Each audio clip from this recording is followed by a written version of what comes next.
हमेशा मैं मम्मा क्या कोशिश करता हूँ अपने खाला के दुपट्टों से अपनी साड़ी बनाने के वास्ते प्लेट झुमका गिरा रे बरेली के बाजार में। कहीं चोरी ना हो जाए, कहीं चोरी ना हो जाए।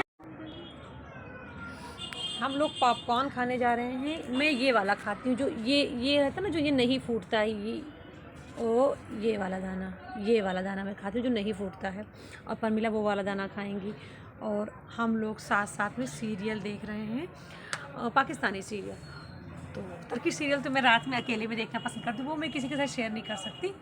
तो पाकिस्तानी सीरियल देख रही हूँ। कभी कभी हम लोग व्लॉग भी देखते हैं। और आज पूरे दिन पावर कट था तो कुछ भी नहीं था, मतलब कि खाली बैठे थे पूरे दिन। ऐसे कस्टमर आ रहे थे तो कभी कस्टमर टार्च जला के दिखा रहे थे, कभी मैं अपने टार्च से, क्योंकि इन्वर्टर भी डाउन हो गया था। बस ऐसे ही पूरे दिन आज बीत गया। आज मैं 11 बजे उठी हूँ सुबह और दिमाग काम नहीं कर रहा। और मुझे अफरोज भाई के यहाँ जाना है तो शावर तो मैं रोज़ लेती हूँ यहाँ से, लेकिन आज मुझे शैम्पू करनी है तो दिमाग काम नहीं कर रहा। 11 बजे मतलब मैं उठी हूँ तो अभी 11:50 है, क्योंकि मैं घर की सफाई वगैरह कर रही थी। अम्मी की मेरी तबीयत ख़राब है, अम्मी मेरी उठी नहीं, वरना मेरी अम्मी आधे से ज़्यादा काम बंटवा लेती हैं। मतलब जैसे सब बर्तन धुलना और बालकनी की सफाई तो अम्मी ही करती हैं, बाबू का कपड़ा चेंज करवाना सब कुछ तो अम्मी कर देती हैं। रोज़ बाबू का कपड़ा चेंज होता है, अम्मी ही करती हैं, उसको धुलना ही हो। तो वैसे मैं भी लेट से उठी, ऊपर से अम्मी की तबीयत ख़राब है और आज अफरोज भाई के यहाँ जाना है, वो भी दिमाग में सोच रही हूँ। और ये भी एक गजब है कि पराठे वाला जो चिमटा है वो भी बिजी है। तो खैर मैं ये कह रही थी कि मेरी शोरा ने मुझे कहा, मम्मा आटा अगर रखा हो तो मेरे लिए, मैंने कहा नाश्ते में क्या खाओगी, क्योंकि वो ब्रेड उसको देती हूँ सेक के। तो 1-2 दिन तो बड़े इन्जॉय से, बड़े मतलब मस्ती से खाई हैं। और फिर उसके बाद में अब ब्रेड पूरी इसके से रख के रह जाती, चाय से रख के रह जाती, नहीं पियेंगी। तो आज कह रही है, मम्मा आटा आपके पास रखा है वो तो मेरे लिए पराठा बना दो, क्योंकि उनको लगता है ना कि अगर हमें आटा नहीं होगा तो मम्मा को आटा गूंदना पड़ेगा, मम्मा देर से उठी हैं, परेशान है। तो मैंने कहा ठीक है, मेरी सोना ने जो कहा वही बनाऊंगी भाई।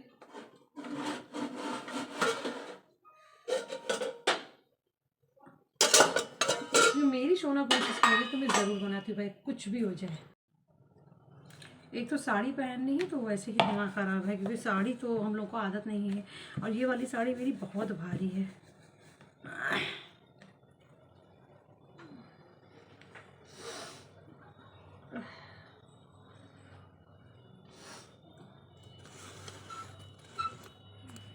हैंकी ना मैं अपने सारे जो मेरे ब्लेज़र हैं, कोट्स हैं ना, उन सब की स्टॉकेट में मैं गर्मी में जब मैं अप्रैल या मार्च, क्योंकि हर चीज़ मैं लेट में ही करती हूँ तो मतलब इतना काम रहता है तो जब मौका मिलता है तभी करती हूँ। तो अप्रैल में शायद मैं सब कपड़ों की धुलाई करी हूँ जो ठंडी के कपड़े थे, तो उसको सारे जैकेट कोट धुल के सुखा के और उसमें मैंने ना सारे पॉकेट पे प्रेस कर, जब कोट्स पे प्रेस किया तो सारे कोट के पॉकेट में मैंने एक एक हैंकी प्रेस करके डाल दी, सारे स्वेटर जिसमें भी पॉकेट था, क्योंकि जब भी हाथ उठाओ तो हैंकी मिल जानी चाहिए। और मेरे पर्स में भी हमेशा हैंकी होती है, मेरे पिलो के नीचे भी हमेशा एक हैंड टॉवल ज़रूर होता है और मेरे एफ्रन में भी एक हैंकी ज़रूर है। तो मुझे हर जगह हैंकी ज़रूर चाहिए,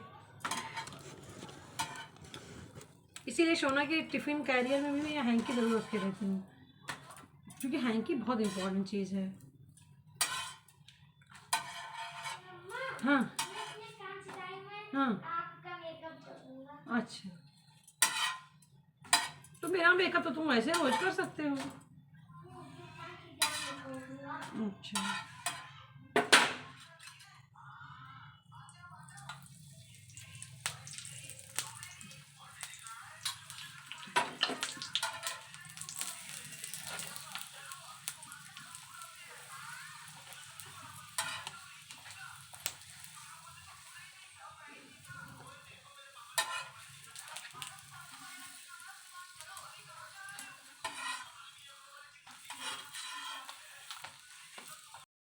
नाश्ता बनाने के बाद मैंने एक्सरसाइज़ की, एक्सरसाइज़ के बाद फिर चपाती बनाई, चपाती बनाने के बाद बर्तन धुले और उसके बाद अब मैं तैयार होने आ गई हूँ।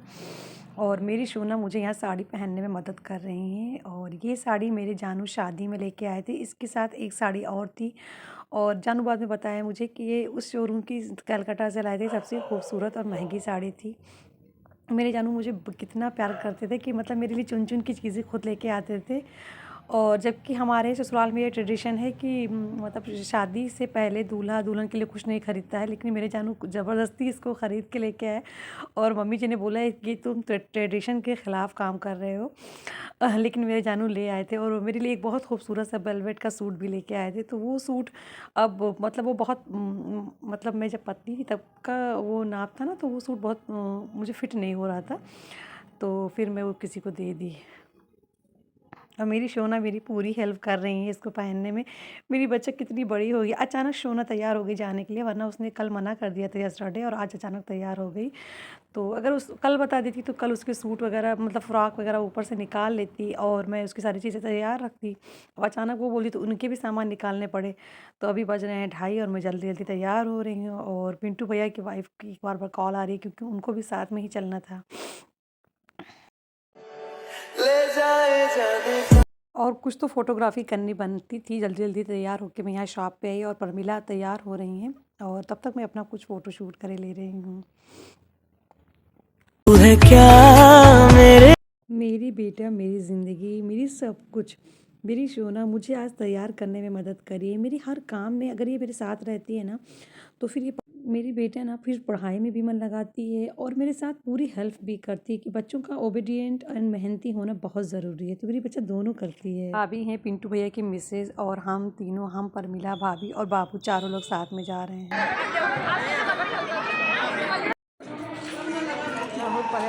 फोन फिर से फोन लगा के पूछ के, हाँ हम लोग अब फ्रूट भाई के यहाँ शादी में आए हैं और यहाँ पर सब लोग नाश्ता कर रहे हैं। हम लोग भी यहाँ नाश्ता करने आए हैं, लेकिन मैं पहले वीडियो बना रही हूँ।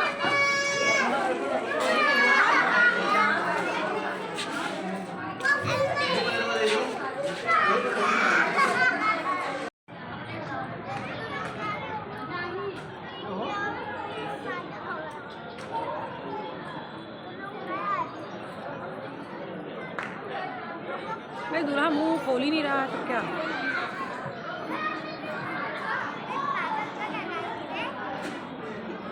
उधर नहीं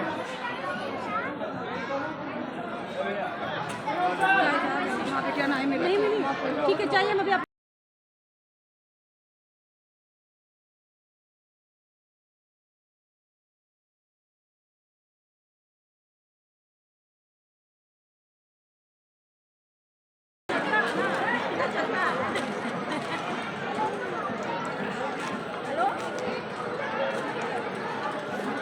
पर मिला, इधर आओ। कहाँ गई खाला, कहाँ गई? अरे वो चली गई।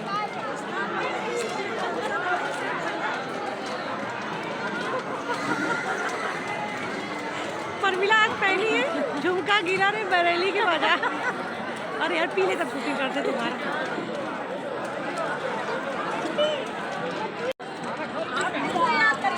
हम सफर यही तो होते हैं। आज मुझे अपनी जानू की याद आ रही है, अपनी महंगी साड़ी लेके आए।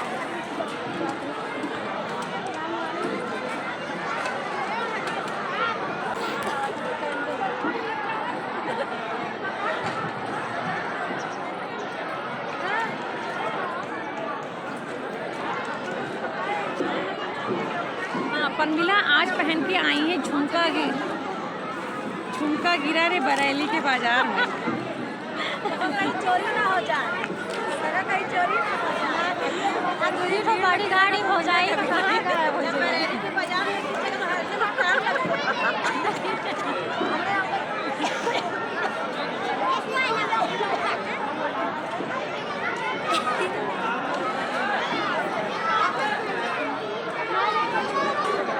ये दानिश भाई हैं, मेरे खालू के दोस्त के बेटे हैं और ये प्रोफेशनली फ़ोटोग्राफ़र हैं। तो अब से यही मेरी फ़ोटो शूट करेंगे और मेरे साथ लखनऊ भी यही जाएँगे। और मुझे ये खुशी है कि नहीं, एक तो बात ये है कि मेरे घर के हैं और दूसरी बात ये बलरामपुर के हैं, तो मुझे कोई इशू नहीं होगी कि ये मुझे मिलेंगे नहीं जब मैं मुझे कभी ज़रूरत होगी तो।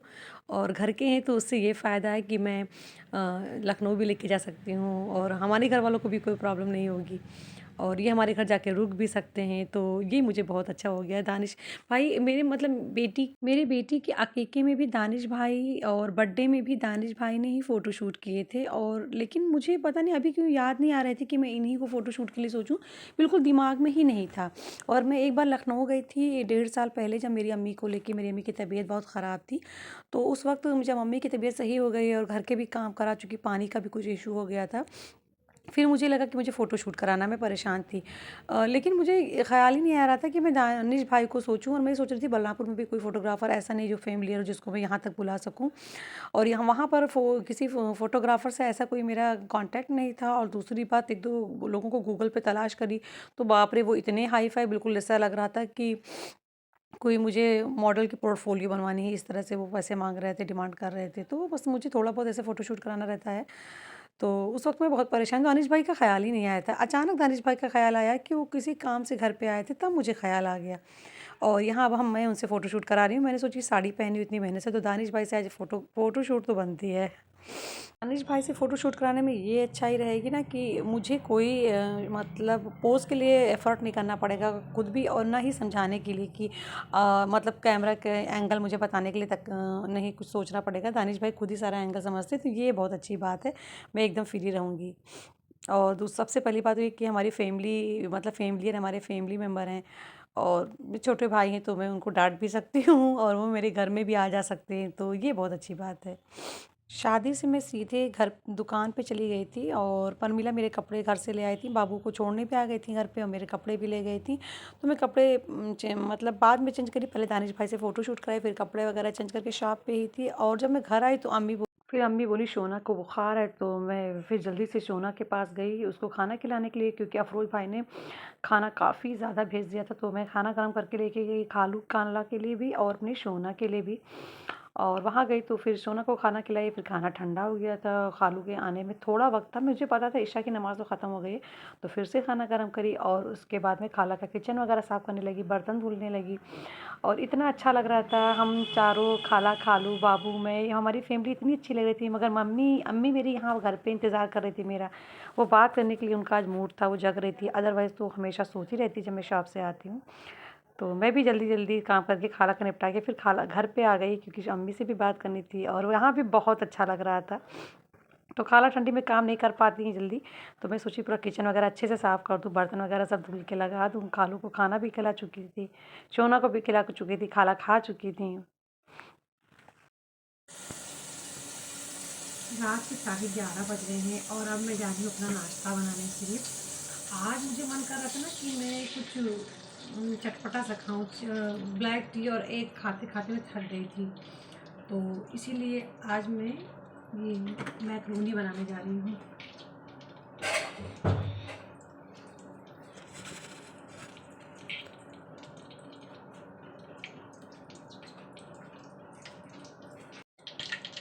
अभी इसको बनाऊंगी, फिर उधर एग बॉयल हो रहा, एग को झींगी में पील ऑफ करूँगी, और ब्लैक टी बनाऊंगी, फिर वो टी पॉट धुलूँगी।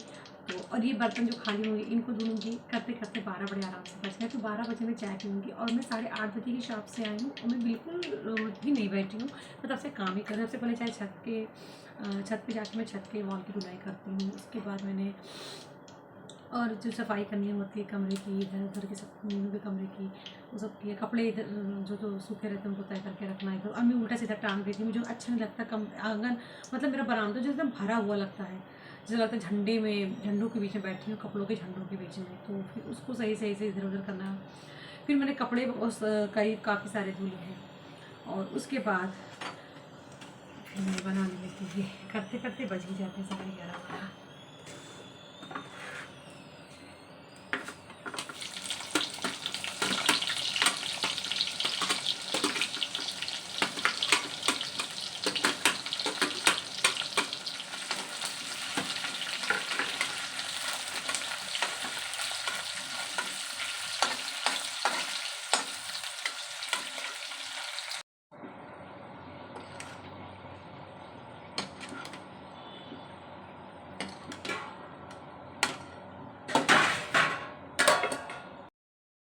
मुझे ब्लैक टी बहुत पसंद आती है नींबू के साथ में, तो मैं रात में बॉयल है ब्लैक टी ज़रूर पीती हूँ। और आज तो मैं पास्ता ही बना रही हूँ, मैक्रोनी, क्योंकि मुझे मैक्रोनी आज चटपटा खाने का बहुत ज़्यादा मन कर रहा था, तो मैंने सोचा कितना भी वक्त लग जाए आज मैं अच्छे से बना के और खा के ही रहूँगी।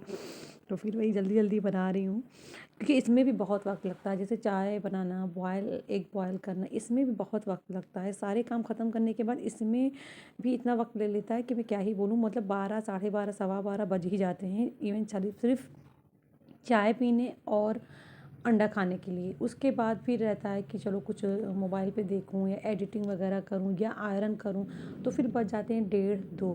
तो 2 बजे रात को खाना खाती हूँ, इसीलिए मुझे इतनी लेट हो जाती है। और सब लोग पूछते हैं ऐसा कौन सा काम है जो तुम्हारा ख़त्म नहीं होता, 2 बजे रात तक करती रहती हो। इतने काम होते हैं, सफाई होता है, कपड़े धुलने होते हैं, और मोस्टली मैं हैंड वॉश ही करती हूँ कपड़ों को। मशीन में वॉश सिर्फ बेडशीट वगैरह करती हूँ, और या तो ड्राई करने के लिए करती हूँ, स्पिन करने के लिए। अदरवाइज़ मैं मशीन का ज़्यादा इस्तेमाल नहीं करती हूँ, क्योंकि मुझे लगता है wasting of time and wasting of water both है, क्योंकि वो पानी को ड्रेन करना, पानी को डालना, तो और फिर मुझे लगता है अपने हाथ पैर को भी चलाते ही रहना चाहिए। पता नहीं, मुझे बहुत ज़्यादा मशीन पे डिपेंड होना अच्छा नहीं लगता है। ब्लैक टी में लौंग डाल के जब ये टी को बनाती हूँ, और उसमें जब मैं लेमन ऐड करती हूँ, वाह क्या जो उसकी मतलब इसमें जो सॉरनेस है ना, वो एक अलग ही फ्लेवर ले आती है इस चाय में। मैं एक्सप्लेन नहीं कर सकती, इतना ज़्यादा मुझे पसंद है। और अब फाइनली मुझे मौका मिला है बेड पे बैठ के चाय पीने, टीवी देखने का और एक खाने का। नाश्ता करूँगी अब मुझे अगर 1:30-2, कल तो मैं 2:30 बजे या 2:45 बजे खाना खाई हूँ। इतना काम था, क्योंकि मैं शादी में गई थी, शादी से आई थी, तो मैंने पूरे कपड़े वपड़े धुले, साड़ी वगैरह सब धुली। खाला किधर भी चली गई थी, वहाँ भी काम करना है। और लेट से आई भी थी। क्या टेस्टी टी बनी है। आह